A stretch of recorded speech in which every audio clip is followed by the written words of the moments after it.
Hello, and welcome to this hybrid event to celebrate the International Day of Democracy. My name is Melissa Fleming, and I am the UN Undersecretary General for Global Communications, and I am delighted to be moderating today's discussion. Today is the 15th anniversary of the International Day of Democracy, which was established to provide an opportunity to review the state of democracy in our world. Unfortunately, in our time, the outlook is dire. Democracy is backsliding. Civic space is shrinking. Distrust, mis- and disinformation are growing. This year also marks the 10th anniversary of the UN Plan of Action on the Safety of Journalists and the issue of impunity. Although free, independent, and pluralistic media are a cornerstone of democratic societies, they too are under attack. In many parts of the world, media and journalists face increasing obstacles in their ability to operate freely. This has a grave impact on human rights, development, and democracy itself.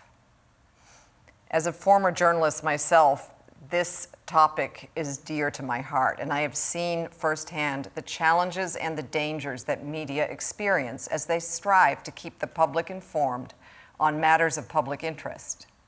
So joining me in the studio today are four amazing leaders working to support human rights, media freedom, and democracy.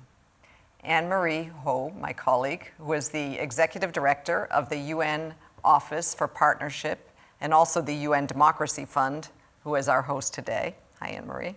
Hi, Melissa. Good to be here. Great to be with you. Joining us also here in New York, but remotely, Craig Mokhiber, who is the Director of the New York Office for the United Nations High Commissioner for Human Rights. Welcome, Craig. Good to be here. Thank you, Melissa. Zain Al-Moghrabi, who is a human rights activist and Director of International Programs and Growth at the Media and Development Organization Journalists for Human Rights. Welcome, Zain. Hi, thanks for having me. In Canada, I may add. And Alphonse Shiundu, who is the Kenya editor for the organization Africa Check. Welcome. Thank you, Melissa. Thank you for having me. Great. Our discussion will focus on the safety of journalists and human rights. And before we dive into it, let's watch a message on the International Day of Democracy by the UN Secretary General, Antonio Guterres. Today marks the 15th anniversary of the International Day of Democracy. Yet, across the world, democracy is backsliding. Civic space is shrinking, distrust and disinformation are growing, and polarization is undermining democratic institutions. Now is the time to raise the alarm. Now is the time to reaffirm that democracy, development, and human rights are interdependent and mutually reinforcing. Now is the time to stand up for the democratic principles of equality, inclusion, and solidarity, and stand with those who strive to secure the rule of law and promote the full participation in decision-making. This year, we focus on a cornerstone of democratic societies: free, independent, and pluralistic media. Attempts to silence journalists are growing more brazen by the day, from verbal assault to online surveillance and legal harassment, especially against women journalists. Media workers face censorship, detention, physical violence, and even killings, often with impunity. Such dark paths inevitably lead to instability, injustice, and worse. Without a free press, democracy cannot survive. Without freedom of expression, there is no freedom.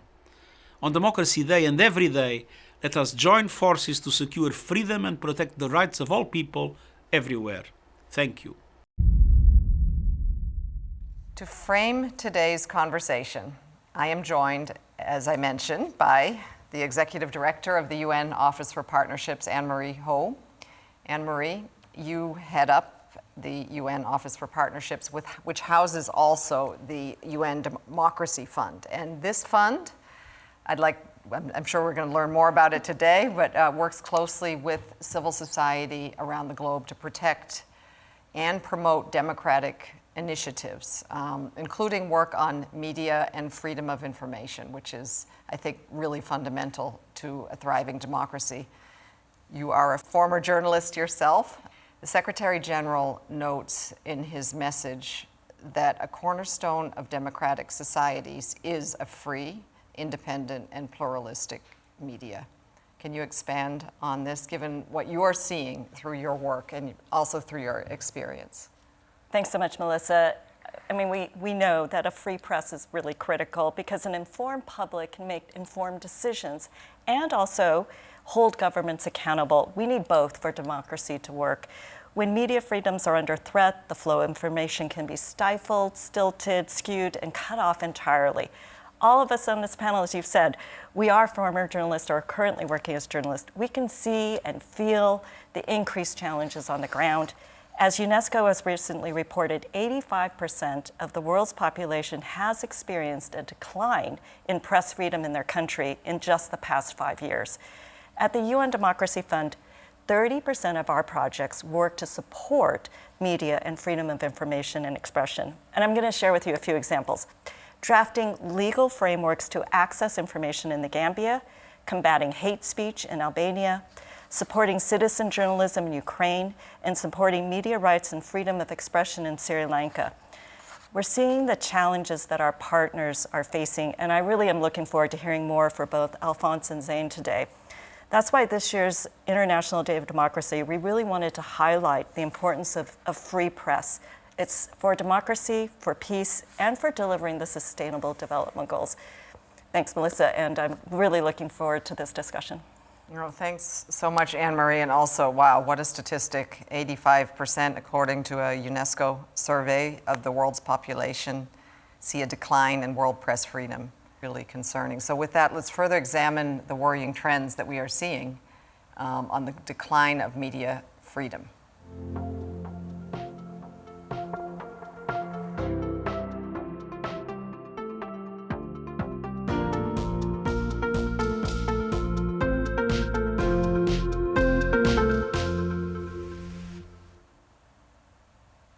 So my first question goes to Zain Al-Moghrabi. As some of the statistics show, the world is seeing a worrying trend of decline in press freedoms in the past 5 years. And this is taking many forms and exists both online and offline. Can you expand on some of the specific examples of threats and dangers that journalists participating in your projects are experiencing around the world? And maybe just a couple of words to start on your organization so we understand what it's all about and what it does. Sure thing. I work for Journalists for Human Rights.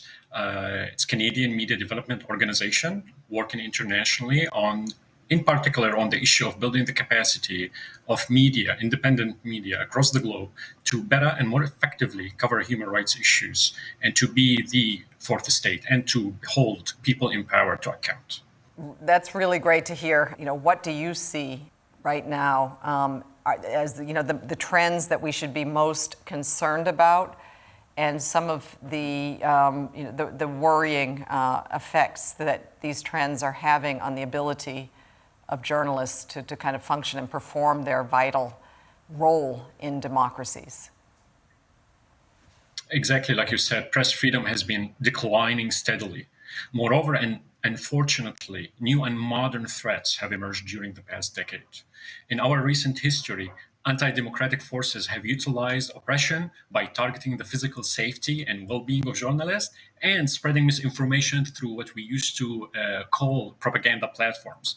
What we are witnessing at Journalists for Human Rights through the work that we are doing across many countries is that these forces have taken advantage of the digital age in order to develop their practices on two tracks. Journalists have become an easier target wherever they might be, even if they are physically protected, and misinformation has exceeded its typical potential of spreading inaccurate and false narratives to become a weapon that threatens the very existence of journalism itself. Targeting journalism as the fourth state at large by demolishing the public trust in independent press through This and misinformation aims to replace journalists as a credible source of information with unchecked state-backed agents and in some cases extremist-backed agents. For example, for the past couple of years, we were monitoring media consumption about COVID-19 in many countries in the Middle East and North Africa in particular. Content that was conspiracy based and that spread mistrust in public health institutions, including the World Health Organization, were competing against factual and data based health reporting on COVID 19. The same unchecked sources were also attacking journalists to discredit their reporting on the same issue. Something similar happened during the conflict in Syria when unchecked resources or sources provided false information to the public that turned into real news. At some point in 2016, humanitarian and development workers paid the price of the misinformation with their own lives under the bombs of warplanes and blind missiles. In 2013 in South Sudan, where we also worked with UNDEF, misinformation was heavily contributing to expanding the conflict and also presenting power dispute as a historical, existential tribal conflict. These emerging threats created an environment where people either conflate misinformation with reporting from legitimate independent media or buy into false narratives that journalists are compromised. When the legitimacy of media comes under question, then journalists, civil society, human rights defenders, find themselves advocating for press freedom from a weakened and disempowered place with a limited support from the public.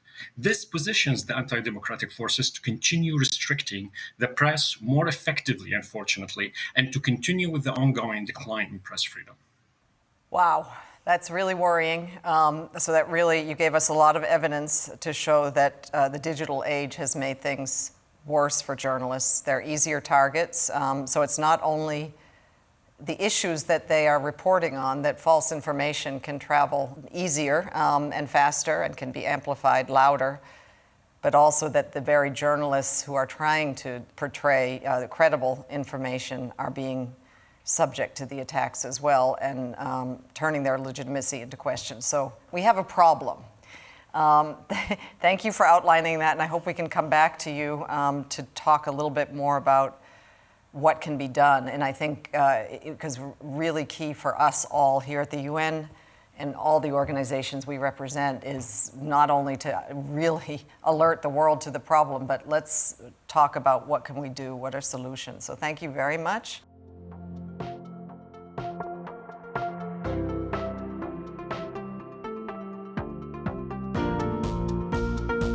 To Alphonse Chiundu.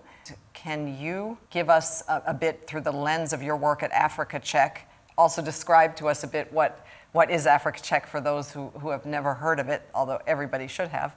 What are you seeing? What have the trends been? You've had COVID-19, you've had conflicts, you've had wars, you've had a surge in disinformation on digital channels. What are you most concerned about, and any solutions quick you can see, though I would like to focus on solutions more in the final round. Thank you, Melissa, for that great multi-layered question. I work with Africa Check, and we are a fact-checking organization in 4 countries in Africa. And the question that you just asked is very timely because in Kenya, we're just coming from a grueling election season, which gave us a front row seat on these aspects of information pollution, the misinformation, disinformation, and the chokehold that these have on media freedom. Now, the work that we do at Africa Check, which is partly powered by UNDEF, is really threefold: to reduce the circulation of false information, to amplify correct information so that we inoculate people against falsehoods, and to do lots of media literacy so that we give people the tools to figure out what's true and what's not by themselves. But when we are dealing with the spectrum of false information in times of heightened competition for power, such as what we just said in Kenya in the last few months, and what we are seeing in different parts of Africa, like in Nigeria, where elections are coming up early next year, it's usually easy to forget how that affects journalists and media houses. We had a situation in Kenya where several social media users, most of them public figures, with a bigger digital following than mainstream media put out false information, like doctored videos with incendiary and inflammatory content. And when journalists called out these folks for spreading obvious falsehoods, their supporters accused the journalists of being biased. And what we saw was very partisan polarization, most of it fueled by false information, to an extent that journalists and media houses became targets of sustained digital criticism in blogs, on Twitter, on Facebook, on YouTube, and even in WhatsApp groups. There was what I would call gendered mis and disinformation, which was really brutal, especially for the female journalists. And why? It's because they asked a male politician a question during the debates, and that the supporters of the politician did not like. And suddenly there are all these manipulated pictures, social media posts, false stories, attacking journalists and spreading falsehoods about their private lives. And as I make this last point, I have to say there's good news. So what helped with the Kenyan election is the unprecedented transparency that we saw from the Electoral Commission, from the judiciary, especially the Supreme Court.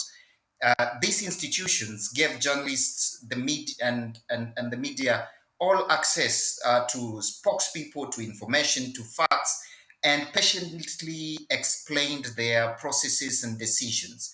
And I think it's that light on facts, that access to information, that trust in the media, in journalists to deliver the information credibly to the public that made democracy win in the end. Back to you, Melissa.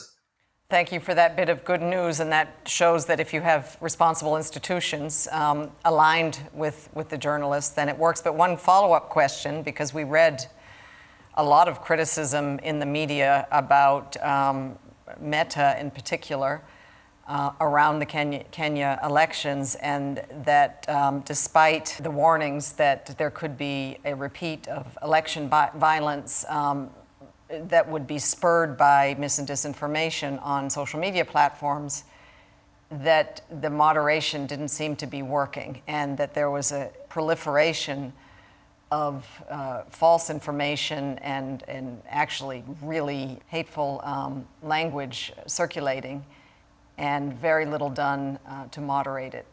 What was your observation?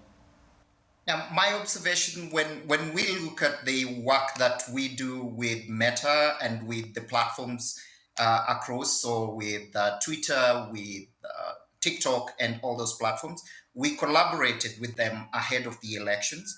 And the whole idea of the collaboration was to have fact checkers look at the claims as they show up on the platforms, alert the platforms so that we disrupt that cycle of false information.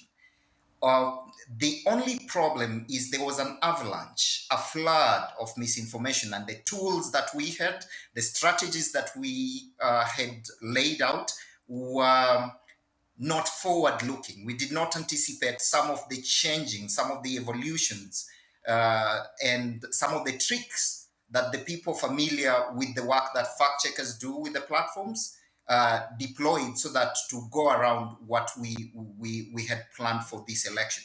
So what we have learned going forward is that when it comes to fighting misinformation during crisis, during pandemics, during times for election, we have to be in a zone. We have to be prepared to be forward-looking. We have to be prepared to be flexible. And the last thing is we have to have numbers. Like if it's fact checkers, if it's journalists with the skills to fact check, it's moderators for the platforms. They have to have local knowledge. They have to have numbers. Having moderators based outside the country and relying on fact checkers who are few and like overwhelmed, it's not really effective when it comes to fighting false information during such fast-paced seasons such as elections. And these are lessons we hope to take to Nigeria when they go for the elections in 2023 and in the other 4 countries where Africa Check operates. And we hope that the partners that we have made, including some of the colleagues that we introduced by UNDEF and other partners, is that we will seed those lessons across the continent. That's really excellent to hear. It's excellent to hear that you're partnering with the platforms, but obviously it wasn't enough. There weren't enough moderators with enough local knowledge and language, and the others were a step ahead. So great to hear, though, there's progress, and thank you so much. And before passing the floor to the next speaker, I just wanted to flag that Alfonso will be intervening as an expert speaker in an upcoming global and free massive open online course, or MOOC. And the course is on information and elections in the digital age. And it's organized by UNESCO, UNDP, and the Knight Center for Journalism in the Americas. The course will be launched in 4 days on the 19th of September. And you can log into the websites of those organizations to get more information on how to register. It sounds like a fantastic course and really timely for our time. What more important for democracy than the integrity of elections? Great. So let's move now to our third panelist. Well, you're a co-host, Anne-Marie, so you are our third panelist. Question to Craig Mokiber from OHCHR, the UN Office for Human Rights, as it's colloquially called. We should not forget that much violence and harassment, and I think this, Zain mentioned this as well in his intervention, is aimed at women journalists in particular. And it happens, obviously, offline. That has always been the case, but in the digital age, it is becoming much, or has already become, supercharged and much, much worse for women journalists trying to perform their work. In a 2020 survey of 714 women identifying journalists from 125 countries, UNESCO and the International Center for Journalists found that 73% of women journalists had experienced online violence in the course of their work. 73%. Could you comment on this? Well, that's right. And of course, we all saw on live video the horrible reality of the targeting of women journalists with the recent murder of the famed Palestinian-American journalist Shireen Abu Akleh. And I have to say also the subsequent brutal attack on her funeral and pallbearers, which really demonstrates the arrogance of impunity that we think lies at the root of the spiraling danger that faces journalists today. But I think more broadly, the results of the UNESCO and ICFJ survey that you mentioned, Melissa, that really speak for themselves. Women journalists and media workers are actually more likely to be subjected to online violence than their male colleagues. And that trend has been confirmed by a number of other studies as well. When you think about online gender-based violence, this can include threats of rape and murder and sexual violence, as well as abuses like deep fakes and doxing and trolling and sextortion and non-consensual dissemination of intimate images, smear campaigns that have become so common against women. The study found that gender-based violence inflicts very real psychological injury. It chills public interest journalism. It harms the careers of women journalists. And of course, it deprives society of some of the most important voices and perspectives that it needs to hear. And I think equally worrying, the study shows that 20% of women journalists interviewed have been attacked or abused offline in the real world in connection with online violence that they had experienced. There is no clear frontier between what happens online and what happens offline. And the human rights that people have in the real world also apply in the digital world, and that's where they also need to be enforced. Of course, in real life, women journalists are subjected to the same threats that affect all journalists in general. According to UNESCO, 124 women journalists have been killed since 1993. And women journalists are also victims of increasing detention, judicial proceedings and harassment, surveillance, which is a great threat to human rights across the globe. And in some environments, like in detention or in conflict contexts, women journalists are more likely to be subjected to particular harms, including rape and other forms of sexual and gender-based violence. And let me say that the ultimate responsibility to address these threats rests with states.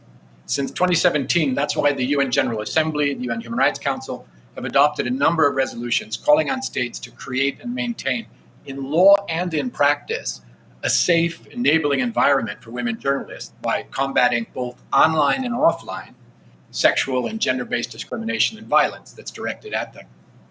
And as for online violence, social media companies also have responsibilities here, Melissa. And we do have UN standards for this. The UN Guiding Principles for Business and Human Rights call on social media companies to exercise due diligence and to take the measures that they need to make to ensure the safety of women journalists on their platforms. And of course, news media employers have a very important responsibility to ensure training and support to women journalists, including freelance contributors. So there are responsibilities here that lie with governments, that lie with social media platforms, that lie with media companies. And really, we have to turn up action in all of those areas to better protect women journalists. Thank you, Craig. Well, we have a crisis in journalism. We have a crisis in journalists having a much harder time operating in the digital sphere because they're under attack. And then now you're saying, in particular, women are in major crisis, women journalists. And we need women journalists. Maybe a couple words on that, because I mean, my understanding is women journalists are just, not that men don't cover this 50% of the world, but they certainly have also an added, not only advantage, but perspective in covering many of the issues that are so important to know. Maybe a couple of words on the role of women journalists in democracies and in our society. Yeah, I think that's absolutely correct. You cannot have representations in the media that don't reflect the reality of the populations that they are supposed to serve. And when you rule out 50% of humanity, and as you say, those perspectives, those voices, it's not just a matter of representation or appearance. This is a matter of actually reflecting realities as they exist in a diverse and in a complex world, and excluding women's voices in media because of intimidation and threats, human rights violations, diminishes the media for everyone, for all of us, men and women alike. And so it's so vitally important that the media looks like the world that it is serving. Yes, absolutely. Thank you very much for that, Craig. And thank you all for your views on the threats to journalists and the worrying trends affecting the media. Free press is critical to democracy because it acts as a watchdog. It reveals wrongdoings. It enables the rule of law because it empowers citizens to watch over those who govern them. Craig, the United Nations as a whole, with the involvement of OHCHR and UNESCO, is actively working to support media freedom and to promote a safe environment for journalists. So you outlined, a bit of threats for women in general, but maybe you could pull out and tell us a little bit more about the UN plan of action on the safety of journalists and also the issue of impunity. Yeah, which is very much at the heart of the struggle, as I said in my comments before. The UN has to do its part. It can't just declare the norms and standards around freedom of expression and freedom of the media and so on. It has to also take action. And that's why the UN adopted in 2012 a UN plan of action on the safety of journalists and the issue of impunity. It's important, I think, Melissa, to remember this was adopted by the UN Chief Executives Board, which is the highest level sort of policy coordination body, chaired by the Secretary General, including the heads of all of the agencies and departments of the UN system. The adoption of that plan of action has really begun to reinforce partnerships within the UN system through the UN network of focal points on the safety of journalists, which, as you say, is co-chaired by the Human Rights Office and by UNESCO, but also outside in partnership with the media, with academia, with civil society, where we've set up a civil society organizations coalition of the safety of journalists. That's a group of more than 30 international NGOs working on these issues. It's also boosted other intergovernmental and non-governmental initiatives. I can mention, for example, the Media Freedom Coalition, the groups of friends of the safety of journalists, the Forum on Information and Democracy, the Freedom Online Coalition.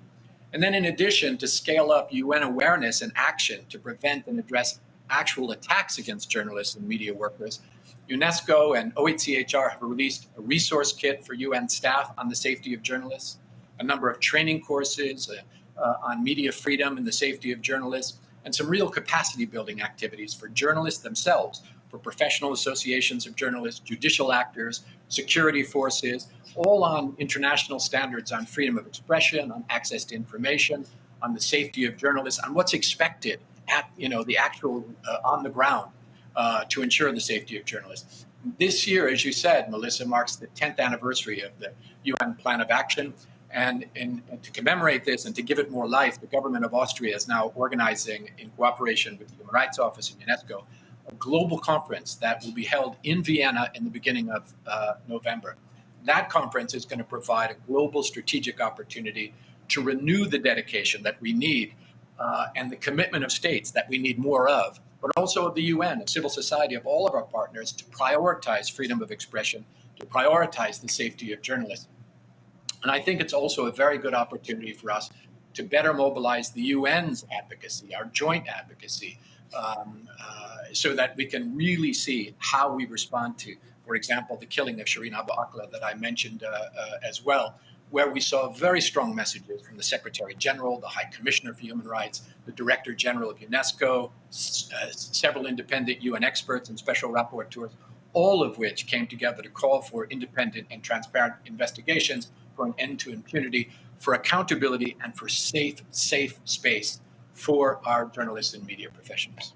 Thanks for outlining all those areas and all the activity that the UN is undertaking in this area, but also civil society that is so important so that journalists don't stand alone and that we're all advocating for their safety so that they can perform their incredibly vital function for our democracies. Now I'd like to ask Alphonse, fact-checking is also a relatively unsung and relatively new profession, but absolutely vital.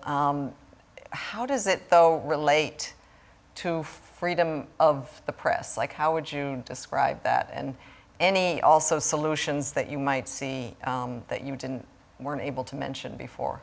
Thanks again, Melissa. So I'm coming from a background of being a journalist in Kenya for about 15 years. So I will lay out some context as I answer your question by pointing out that in this digital environment, there are some common public interest challenges that will need to be dealt with in the media environment, which has already fewer and fewer journalists and shrinking media budgets in an attention-based digital economy. So one of those challenges, which I think needs special mention for this forum, is that in the area of digital surveillance, which Craig has mentioned, is that governments and corporations conduct some kind of surveillance on journalists. They check what journalists are saying online, and they're trying to muzzle the journalists or to pollute the facts with ad hominem attacks.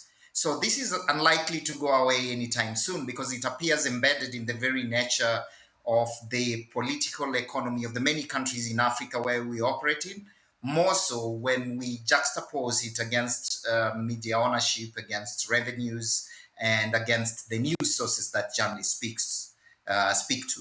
So the question then comes, is it possible for journalists to do something about it?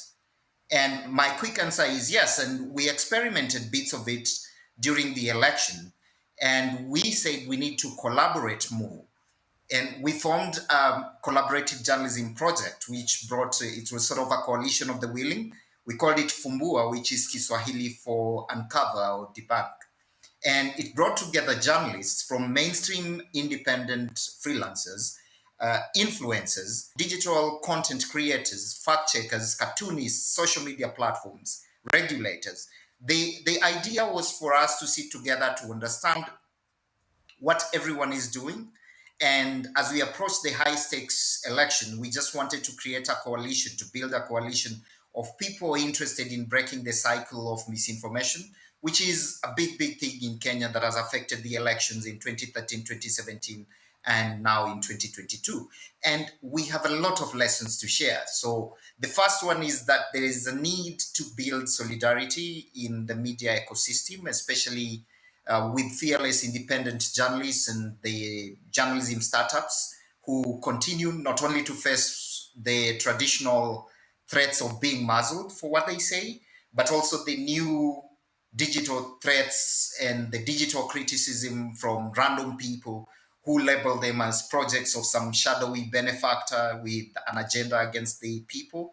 So having the civil society speak out on threats to media freedom to help amplify the speaking of truth to power, help put out the facts and hold these public figures accountable is something that we at Africa Check trust will keep the public debate honest. And that's a big aspect of our work in making sure people have a better understanding, including public figures. They have a better understanding of the facts that they as they exist.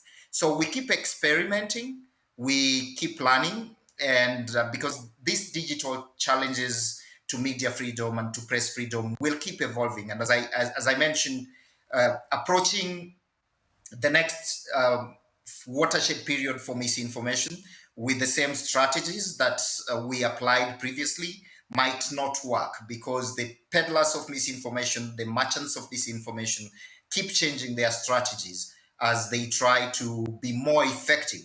The way Mohaiba mentioned, they're trying to be much, much more effective in polluting the information ecosystem. So that's what I could say about that, Melissa. Thank you so much. Yes, I think we've at the UN found the same thing, that we seem to be always kind of chasing. The peddlers of mis and disinformation seem to have more time to strategize on how to beat the algorithms than we who are trying to put out the facts. And also, we need to get better at packaging our content so that it can go into those data gaps, provide people with the information that they need, and compete with the mis and disinformation actors. So it's a race, but it's great to hear that you're joining forces also to support journalists and to protect their findings, and also, as you said, civil society to amplify what they're saying and not let them just stand alone. So going back to Zain Grabi, your organization, again, Journalists for Human Rights, long-term partner for the UN Democracy Fund on Freedom of Information in the Media. What results have been achieved through your efforts to protect journalists and safeguard media freedoms? So let me start by saying that through the support and the partnership with the United Nations Democracy Fund, although like everything we've heard, like it was a bit dark at the beginning, but through that partnership, we've managed to successfully implement projects in some of the most difficult and dangerous environments for journalists, including Syria, South Sudan, and right now also in Iraq. So there is hope, and let me focus on that at this point. So we have provided, and here I'm focused specifically on our partnership with the United Nations Democracy Fund. We have provided over 400 journalists in the Middle East and Africa with the required skills and knowledge to how to critically or effectively cover critical human rights issues and to accomplish tangible change in people's lives through a public accountability that is provided by independent media. We have networked journalists in the MENA region. Over 300 journalists right now are discussing a unified code of ethics for covering human rights issues. So all the way from Morocco to Iraq to Mali, South Sudan, we have facilitated the path towards the possibility of a stronger and more independent journalism that reports to the public factual information and stands up for those who fight against free press. We produce together thousands of media content on human rights issues that are based on facts and information. We have reached millions of people across the continent of Africa and the region of the Middle East, all the way to Turkey. We have managed to put controversial human rights issues that usually are politicizing and can make a situation more complicated. We cover them in a sensitive manner. We have engaged civil society organizations. This is why the point about civil society engagement is really critical and very important, because we are talking here about the natural allies for journalists, for press freedom, with the human rights defenders at large, human rights lawyers, etc. So what we are doing right now, exactly at this moment, we have created work groups in Morocco, Tunisia, Lebanon, and Iraq. Some of them are very fragile countries. We have created work groups for journalists, civil society, and human rights defenders to work together on enhancing the safety of journalists. Because we know for a fact the media sector, when journalists, whether freelance, full-time, etc., reporters, when they are working together with their natural allies, they can accomplish great results, not just for media freedom. So let me start with saying that once we were done with our project in South Sudan with the United Nations Democracy Fund, in about 2016 it was done, the authorities at that point have stopped killing journalists because the public trusted more, or it began to trust media again as a source of information. So they couldn't go as aggressive as they used to do. Right now, in our work in Mali, we have managed to put the reform of media laws, or what's called media laws in the country. Now it's on top of the national agenda through accurate, credible information. In Iraq, climate change issue is very critical and threatening the peace and stability of the country. Well, it's very fragile, but it's threatening to make it even worse by exporting the problem of climate change, throwing it out at other external elements where authorities, the government itself, doesn't want to be held accountable. So we have worked with journalists, we have engaged civil society, and right now the government has finally admitted its shortcomings regarding climate change, especially the water crisis in the country. These things tell us that although that the anti-democratic forces have developed their attacks and increased their oppression, just like we said, for the last 5 years. However, we did not throw in the towel. We are improving our programming, we are improving our projects and tools, and we must continue this work and increase it to promote and protect human rights, to defend free and independent press, and also to proceed towards democratic societies across the globe. Almost in all of the countries that we worked in, things have changed. There is a path. We just need to continue, and we need to always innovate and improve our tools and our approach. Wow, that's really encouraging, and thank you for giving us those examples. And I think all of you spoke about how forces are being joined, the forces for good, to protect the safety of journalists, and also their ability to report on human rights, their ability to hold the power accountable, and civil society, the United Nations, joining forces to amplify the good work that they're doing. Free press is critical to democracy. It ensures that people can obtain information from various sources and make informed choices and decisions. Free press provides a platform for communicating citizens' opinion to the government and ensures that people in power are held to account.